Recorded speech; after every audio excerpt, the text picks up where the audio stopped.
The following is a presentation of the Mat Talk Podcast Network. It's time to attack. With the Attack Style Wrestling Podcast. Here on the Attack Style Wrestling Podcast, you'll find youth and high school coaching tips for coaches, parents, and wrestlers, featuring Gable-trained NCAA champion and Hall of Fame high school coach Daryl Weber. Also featured is a monthly dialogue with legendary wrestling coach Dan Gable. Find out more on AttackStyleWrestling.com. Now, on to the show.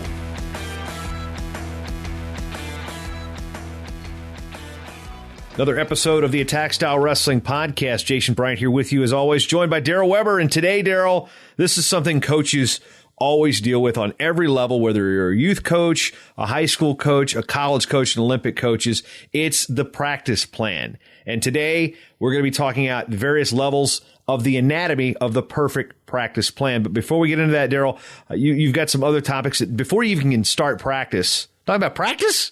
Before you can even start practice, we need to take care of. Yeah, man, this is the secret sauce, man. This is where all the magic happens. You know, I mean, when you look at an athlete's career, you have, I mean, as a coach, this is where you have most of your influence. You know, you typically have a kid during the season, or if they're doing off-season stuff, you know, from an hour and a half, 2 hours a day. And that's where you have to, you know, not only, you know, you got to have your goals. So, you know, what do you want to accomplish in these practices? And that's going to be dependent on, you know, what level you're at. And, you know, obviously a defending state championship high school team is going to have different practice goals than a youth program or a rec league or something like that. But I think, you know, there's and what we'll go over today is kind of a standard template practice plan that I used. And I didn't start off with this plan. The different components of this practice plan kind of evolved over years on just basically with the goal of cramming as much, you know, instruction and guidance and mindset and everything into, you know, that 2 hours that you got. So first thing you got to do is you kind of have to look at, you know, what you want to get, you know, a youth coach with brand new wrestlers, their number one goal is, you know, you always want to be developing some wrestling skills in some fashion. But their number one goal is probably to get these kids hooked on the sport, make sure they're having fun and they want to come back and they're bringing other people with them. Where if you got a defending state championship high school team, most of your guys might be hooked already. So you're trying to harden them and get them tougher and get them better and get them ready for the heat of the battle. So, and then there's everything in between. So I think you got to really look at what your goals are. And, you know, a middle school coach, one of the biggest goals for a middle school coach is maybe to prep them to move on to that high school level and really be nailing down the system that they're going to be doing in high school and getting better. So a lot of things to look at there. And this really is one of the most asked about, components of a wrestling program that I get, questions on. And what coaches really need to really want is, number one, obviously they want to know how to develop skills. You know, how do you teach your techniques, you know, all of that stuff, build conditioning, you know, the physical attributes. But I really, you know, and after I started Attack Style Wrestling, it kind of caught me off guard a little bit. Not that this wasn't always a part of my program, but even more so than skills, I think a lot of people, they want to know how to teach those life lessons and build that character and prepare kids for that next level. Because, you know, not everybody's going to have a state championship team, but every coach out there can influence his group of athletes, you know, using the greatest sport, you know, the toughest sport of wrestling, as a tool to prepare them for life. And, you know, obviously many people feel that wrestling is one of the best tools out there for young athletes to use to get ready for life. So you have to factor that into the whole game plan as well. But as we go into the kind of the structure of the practice plan, one thing you got to keep in mind, no matter what your goal is, you always got to be riding the kind of the edge of your ability, of your athlete's ability. So a good coach is going to be able to use this format I lay out, know what he wants to get out of his athletes, know what athletes he has or they have in their practice room. So there's different level, there's going to be veterans, there's going to be newbies, and you got to be able to kind of make sure each of them is riding, right at their abilities, right at the maximum level of their abilities. So they're making mistakes. You can't, if you're going through practice and you're never making mistakes, or you're never struggling and then having to go back, slow things down and learn how to get over that mistake or fix that mistake, and then repeat that cycle, routinely over and over and over. If you're never at that point, if you're never making mistakes, you're not getting much out of practice. If you're pushing them too far and they're doing nothing but make mistakes, and you're just burying them in the ground, well, you're probably going to lose them, or they're just going to check out, and they're going to kind of give up. So, you got to have your goals, know what you want to get out of your team, out of your athletes in practice, and you got to understand that throughout practice, they got to be riding that line. They got to be riding that line, and it might be that, like I said, a youth coach, that line might be just having as much fun as possible and still learning a little bit of wrestling skills at the same time. That state championship team is going to be, a technical and getting techniques to cross over into live wrestling and being able to win those tough, overtime matches and stuff like that. That's going to be riding the line. And we're going to talk about the techniques and the kind of systems that I've used to develop those. Yeah, we could also get a complete download of this cheat sheet of the anatomy of a perfect practice plan at attackstylewrestling.com. So keep that in mind as we move on into it. And one thing that you talked about making mistakes in practice is sometimes I've always thought when people are running practice, some coaches I've experienced, they're looking for the perfect practice. And when I say that, I mean they're looking for nobody to get hurt, which is always a goal.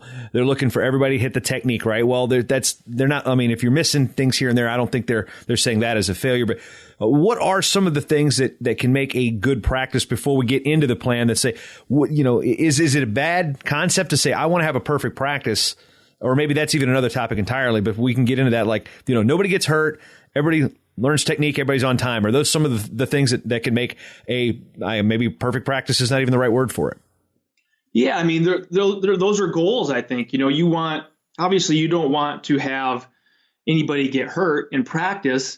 But this is a contact sport, but there's things that you can do within the structure of practice to lessen your chances, to make sure they're prepared once you get to live wrestling, and make sure they're learning how to drill properly and they're warmed up and all that stuff. So there's things that you can do to make sure injuries stay low. And this is kind of the practice that we're going to go over is just kind of the standard, hey, you're coming into, middle of the week type of practice. There's obviously different practices where maybe there's more of a strength training base where it's maybe lighter on the wrestling, and especially in high school where you got to kind of cram strength training and skill development all into one practice sometimes. And then there's, the pre-match workout, which is going to be a little bit lighter. This is just kind of what we're going to go over is kind of your standard, routine practice plan. And coaches, I give this to coaches all the time, and some of them use this. They use everything in here to the T. Some of them take it and they're like, hey, man, I never thought of that. And they kind of plug it into the system they're already using. But yeah, you want to keep your injuries low, and you want development across the board for your new kids developing at the right pace and your veterans developing.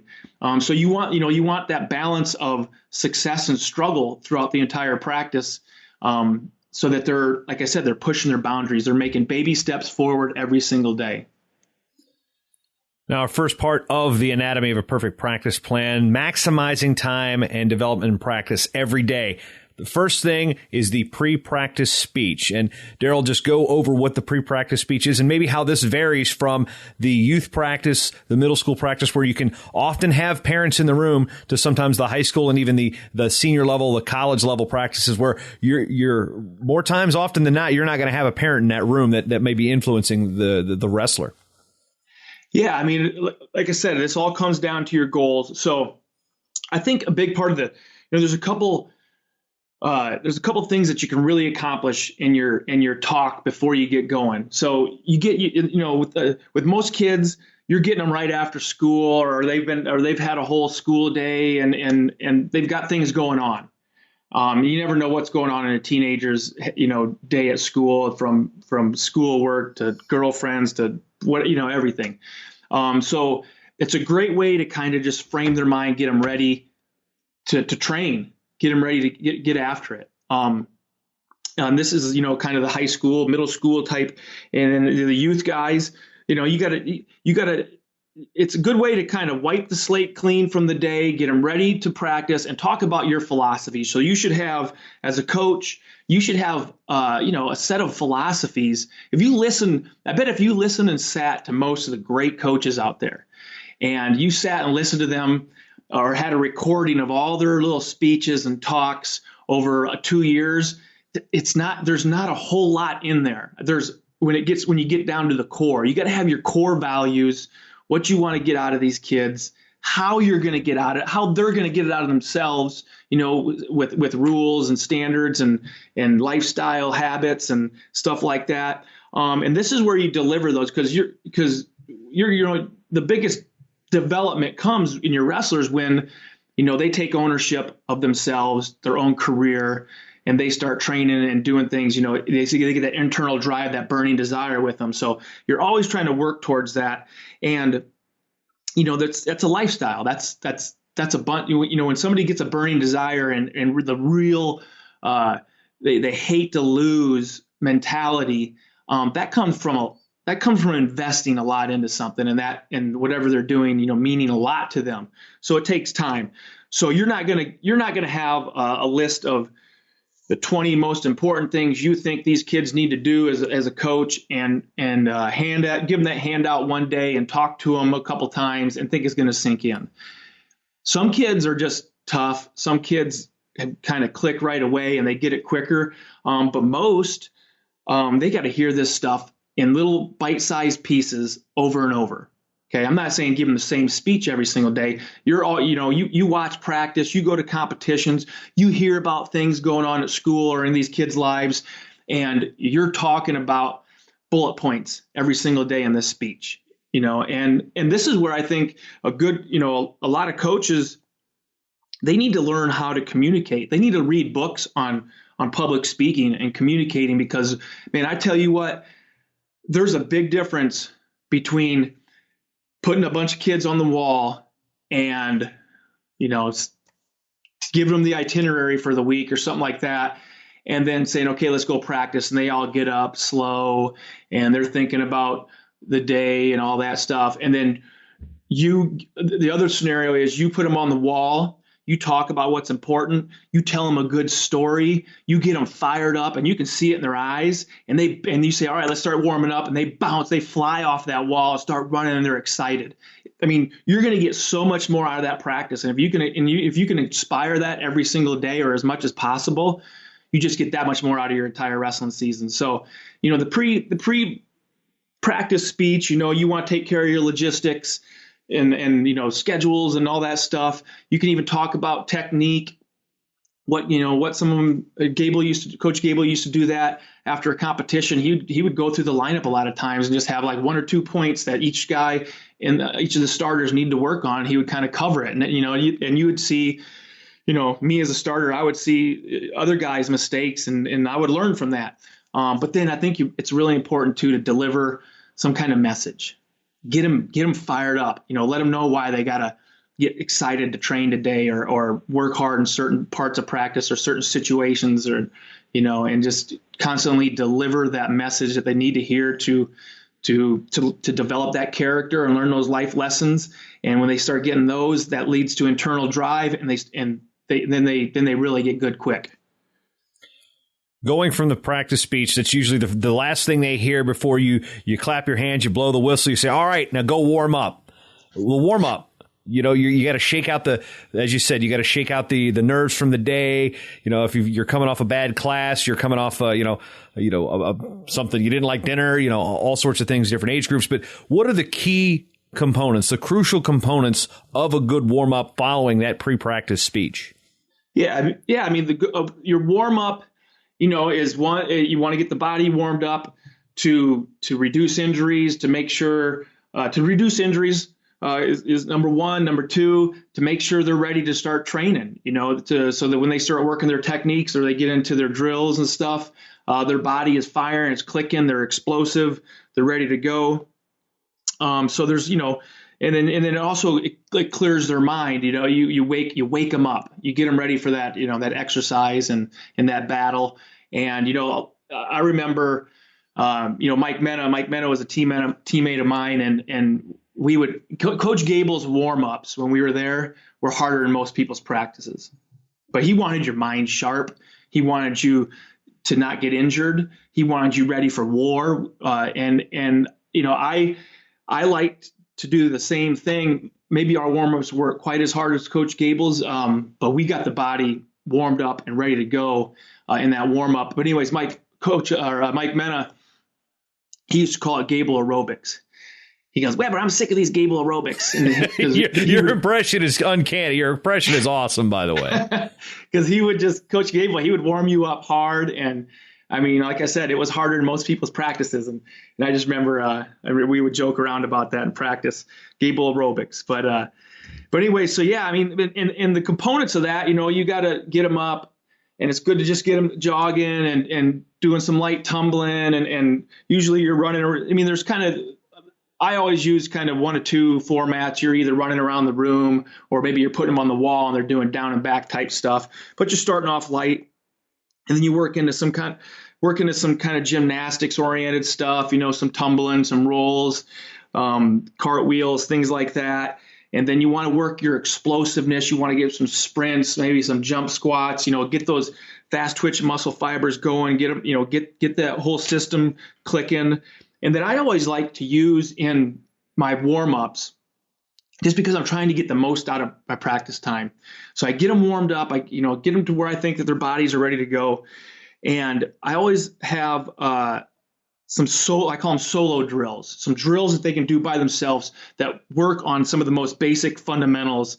It might be a stance in motion where they're doing knockouts and penetration steps, and you're coaching them here. You're making sure their stance is low, or maybe they're doing like some chain wrestling drills by themselves from the bottom position where they're hitting stand-ups and switches and sit-outs all continuously, or you're putting them on the wall and maybe they're doing solo drills on the wall where they're hitting explosive stand-ups against the wall and hip heisting away. There's a lot of different things, hip heist drills. I always try to work in and kind of rotate through and maybe depending on what the team needed, these solo drills. And in a future podcast, I want to kind of talk about what I think is important when it gets to top position, bottom position, neutral position. And I kind of have, over the years, I've broken that down into, just several things that they really need. Like in the bottom position, you got to know how to explode. You got to know how to explode. You got to know how to chain wrestle. You got to know how to maintain a base. So there's, in certain positions, if you're trying to get good in those, top, bottom, or neutral positions, there's certain core movements and skills that you got to have. And if you can work those skills into solo drills every single day at practice, you're just getting a lot of reps in. That muscle memory is going to click a lot quicker than if you don't work those in there and the only time you're doing is in technique. And then you can work in games sometimes too, especially as the kids get younger. You might play some games, but you always got to be careful too with those games, especially as the kids get older. You don't want any injuries because they get all fired up and they're clobbering each other with some goofy game in the warm up. So you got to be kind of careful there. But that's kind of the goals and the different components of your warm up. And, like I said, I think it's important to ease into it. And then you got to get some good explosion in there and then work in your solo drills. So you mentioned the games, and that's one of the things that I've seen Henry Cejudo at the Olympic Training Center roll his ankle playing soccer. I've seen we had a state champion at my high school tear his ACL playing steal the bacon. So you got to be very careful, especially at the time of year and the age, and of course, I guess the level of intensity. But some of these things you talked about the Gable aerobics, and we know that Coach Gable can talk quite a bit about all of his philosophies and things. But what are some of the things that you learned that weren't from Coach Gable, something you got from Don Bosco that you merged with Coach Gable's mindset and then merged from what you learned under Coach Dresser at Christiansburg before taking over the head position there, that have kind of gone into these crucial components? Where are the origins of this practice plan? Where are the roots to them, or roots, depending on where you live? Yeah, I think Coach Gable's was really kind of an all-encompassing that you could kind of use and scale it in different directions for different age kids. It was kind of what we were doing, or what Coach Dresser was doing when I got to Christiansburg. I think we probably added some more gymnastics type stuff over the years, because I feel like that develops fast twitch muscle fiber, balance, explosiveness in athletes, and just real pure raw strength, body weight exercises. So I probably just added more of that. And actually, Coach Mashik used to do a lot of that. Coach Mashik at Don Bosco, when I was growing up, he used to do a push-up series that everybody disliked. I mean, it made you strong, though. That's how he kind of fit in a lot of his strength training.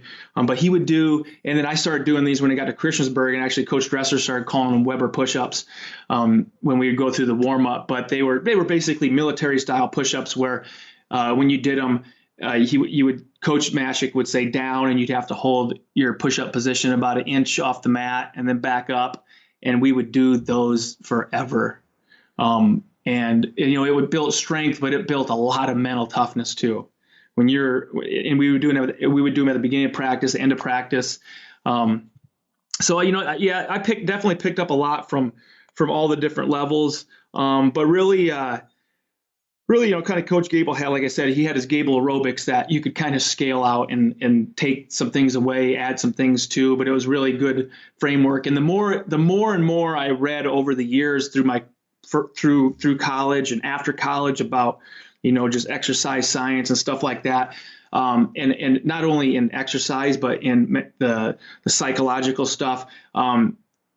I always come across things that Gable was using or doing that these experts are talking about. So obviously he was always educating himself on these different areas, because he was kind of ahead of his time, probably, a lot of things, because I think he studied a lot of material. So that'll wrap up part 1 of the Anatomy of a Perfect Practice Plan here on Attack Style Wrestling. Again, the complete download of this cheat sheet available on the Attack Style Wrestling website at attackstylewrestling.com. Part 2 of this 4-part series will be focusing on quick drills and technique. We'll see you next time on attackstylewrestling.com.